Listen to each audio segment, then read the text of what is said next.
What messes up most sales is mindset. Mindset is the number one culprit in sales. The technique of how to sell is very simple. I literally can teach it to you in like 5 or 6 minutes. And if you've ever attended one of our sales workshops, I start off by telling you, okay, I'm now going to lay out for you how to conduct a sale. I have sold probably, I have to add this up, but probably closing in on about $100 million using this approach. It's very simple. It's very anticlimactic. It's very boring. You're listening to the Profit First for Lawyers podcast, the official companion show to the book Profit First for Lawyers by RJon Robbins. Now, this podcast is for you if you want to bring home more profit while working less hours in the office, spending more time with your loved ones doing the things you actually want to do, and turning your office into a lean, mean, profit-breathing machine.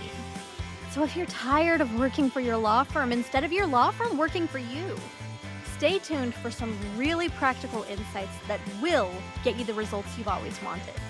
It's time to put your BS aside for the next few minutes and put yourself, your family, your firm, and your profit first. Welcome back to another episode of the Profit First for Lawyers podcast. I'm your host, Carly, and today we're continuing our 4-part series on sales. Now, if you're following along in the book, we're diving deeper in Chapter 5, which our longtime listeners know is one of my personal favorite chapters in the whole book. Now, if you missed Part 1 with Tanya Music, we've got it linked for you in our show notes below. Make sure you go back and take a look. It was a fabulous, fabulous interview. Lots of great information. The last time, we talked about the sales method for converting more prospects into clients reliably, ethically, and consistently. And today, we're going to talk about 4 of the culprits that could be blocking you from increasing your conversion rate even further. RJon says this far better than I ever could, so we're just going to let him take it away. Let's roll the clip. So a servant is a person who is useful. Sales is providing service in exchange for compensation. And a professional is a person who does this for a living. That's a servant sales professional. Now, what happens in most law firms is you have a bunch of people sucking the life out of their prospective new clients and being of no real use to them. Let's talk about what messes up most sales. What messes up most sales is mindset. Mindset is the number one culprit in sales. The technique of how to sell is very simple. I literally can teach it to you in like 5 or 6 minutes. And if you've ever attended one of our sales workshops, I start off by telling you, okay, I'm now going to lay out for you how to conduct a sale. I have sold probably, I have to add this up, but probably closing in on about $100 million using this approach. It's very simple. It's very anticlimactic. It's very boring. Sales should be boring. If sales is exciting for you, you're doing something wrong. All right? It's predictable. It's controllable. It's boring. It's the same basic conversation again and again and again and again. And it all starts to happen in slow motion after a while. And you can see things coming from a mile away, like that scene in The Matrix at the end where everything just starts to happen in slow motion, right? And the bad guys are like throwing the punch at Neo, and it comes in such slow motion that he just kind of like steps aside and watches it, and then he steps back into it. That's what's happening when you really get comfortable in sales. Everything just slows down, and it's predictable. So what goes wrong in sales? Well, one part is no one's ever actually sat down and just taught you how to sell. Another part is you have never been given the opportunity to get some practice. And if you know how to do something in your mind, but you don't develop the muscle memory, so to speak, then it's going to be hard. And the third problem is you start doing it wrong, and you keep doing it wrong, and you keep practicing the wrong way because no one's coaching you and showing you, hey, if you just change the swing a little bit, it'll change everything for you, and you keep practicing it the wrong way for years and years and years and years, and you reach the wrong conclusion that sales is really hard and it doesn't work. Well, yeah, because you've been practicing it the wrong way for 10 years. Okay, but let's get to the mindset. Number one, desperation. You should write this down. Desperation. It's the first big problem that happens in sales is you go into the sales meeting with the prospective new client and you are desperate.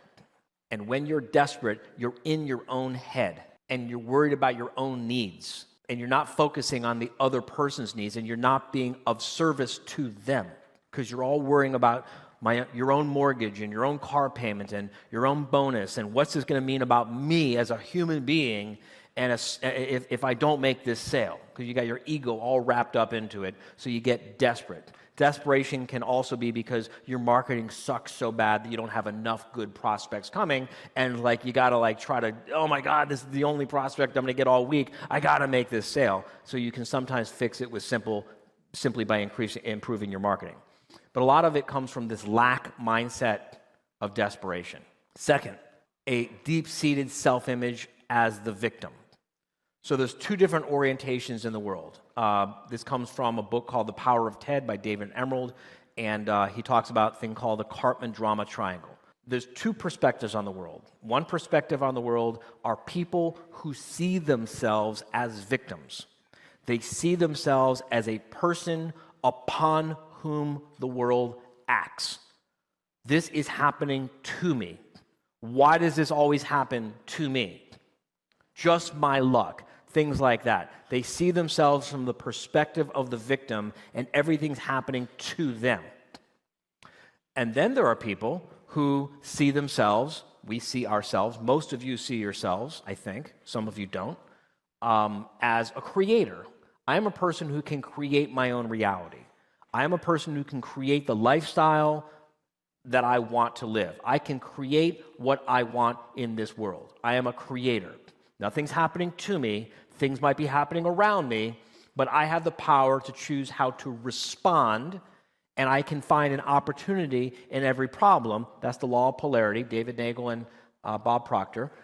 I don't have to be a person who is reacting to things because things are happening to me. People who have a victim mindset have a really, really, really hard time being effective in sales because they can't be of service to anyone because they see every sales conversation as something that's happening to them or something's being taken away from them. 3, the need to be liked. The need to be liked messes up more sales, truly, than anything else because you want the person to like you. You're not there to make friends. This person is not taking time out of their schedule, rearranging their whole day to come see you because they need a new friend. They're coming to you to get help with a problem, and they're hoping that you will not be another useless piece of shit like the other people they talk to who are like, oh, let's be friends, and I'm never going to say anything that's going to make you the least bit uncomfortable because I want you to like me. When you go to the emergency room, the doctor doesn't say, well, I'm not going to do this because it's going to hurt and you might not like me for doing it. No, they're there to save your life. That's not what happens in most law firms. What happens in most law firms is the salesperson wants the client to like them. And sometimes the salesperson doesn't necessarily have this big time need to be right, but the owner of the law firm does. And if the prospective new client doesn't say something really glowing and nice about the law firm, then the owner of the law firm comes down on the salesperson like, how dare you? We got a bad review because you told that person the truth about the stupid shit they were saying. And then the salesperson learns pretty quickly, well, the owner of the firm wants me to lie, so I'm just going to go through life lying to people and my sales numbers will suck. The need to be liked is a huge problem in sales. 4, I said the need to be right was the biggest problem. This is actually the biggest problem. The need to be right. Most of you, the biggest challenge you've got in your marketing, the biggest challenge you've got in your sales, the biggest challenge you've got with your staff is your need to be right. Gotta break free of your need to be right. Your need to be right is screwing up your sales because you have a need for the person to buy your services for your reasons, and you're not willing to let them buy your services for their reasons. And the need to be right also makes it very difficult to see what their reasons are. And if you can't see what their reasons are, then how can you be in service to them? But if you have a need to be right, you're not going to see this because you're all caught up in your own head. And your ego is basically the guardian of your need to be right. Your ego is not your friend. Your ego is keeping you from all of the great things you want to have in your life. I promise you. Meet anyone who's got a 20, 30, $50 million business and look in their eye and you'll see something dead inside. And what you're going to see dead inside is we fucking murdered our ego.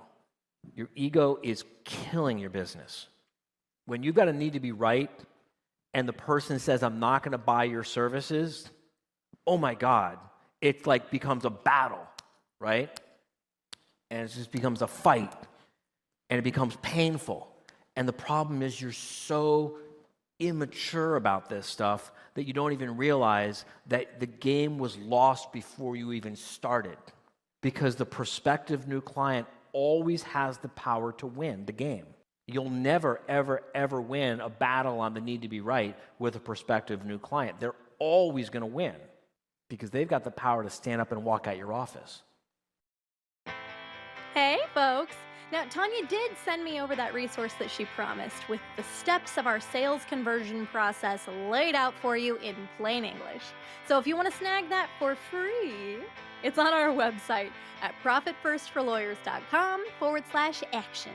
Now, the link is also in our show notes below in case you're driving. Okay, let's get back to the show. 4 of the biggest sales mindset issues that could be blocking you from having a more successful conversion rate, according to RJon. Number 1, desperation.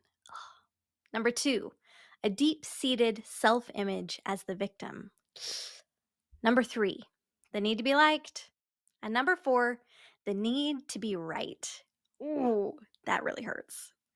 Now, these may be a little hard to listen to, but if we're approaching sales as one of the most loving things that we can do for another person, then we really need the reminder sometimes to take ourselves out of the equation and to really focus on that other person, right? As Tanya mentioned last time, what do they need? What problem are they looking to solve? Can you solve it? And if the answer is yes, then you really do owe it to them to tell them that and to help them make their life better. Don't let your ego ruin your ability to help more people. And that's what we've got for you today, folks. I hope this has been very helpful for you. And stay tuned next time for part 3 as we welcome back Tanya Music and we dive even deeper. We'll see you there. Thank you for joining us on another episode of Profit First for Lawyers. If you're enjoying what you're hearing, tell a friend. And visit profitfirstforlawyers.com/action to download the resources that are going to help you put these concepts to work for your law firm. Your future self will thank you for it, and we will see you next time.